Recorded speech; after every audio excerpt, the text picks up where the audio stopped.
Hello மக்களே! கம்பி மத்தாப்பு எப்படி தயாரிக்கிறாங்கன்னு பார்க்கலாம் வாங்க. ஃபர்ஸ்ட்டு வந்து ஒரு கட்டையில வந்து கம்பிங்கள ஃபிட் பண்ணிட்டு, அதுக்கப்புறமா பிளாஸ்டர் ஆஃப் பாரிஸ் கரைசல்ல அத வந்து டிப் பண்றாங்க. அத டிப் பண்ணி வெயில்ல காய வைக்கிறாங்க.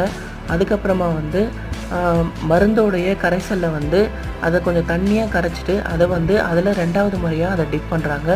அத வந்து மறுபடியும் வந்து வெயில்ல உலர்த்துறாங்க.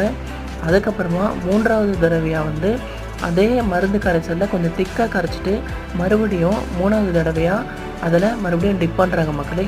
டிப் பண்ண பிறகு இன்னும் கொஞ்சம் அது கனமாயிடுது. மறுபடியும் வந்து வெயில்ல நல்லா காய வச்சுட்டு, அதிலேருந்து ரிமூவ் பண்ணி எல்லா கம்பி மத்தாப்பையும் அ சேகரிக்கிறாங்க. சேகரிச்ச பிறகு அதுக்கப்புறம் என்ன பேக்கிங் தான்.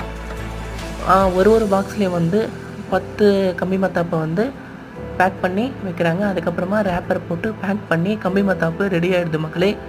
ஓகே. இந்த வீடியோ பிடிச்சிருந்தா லைக் பண்ணுங்க.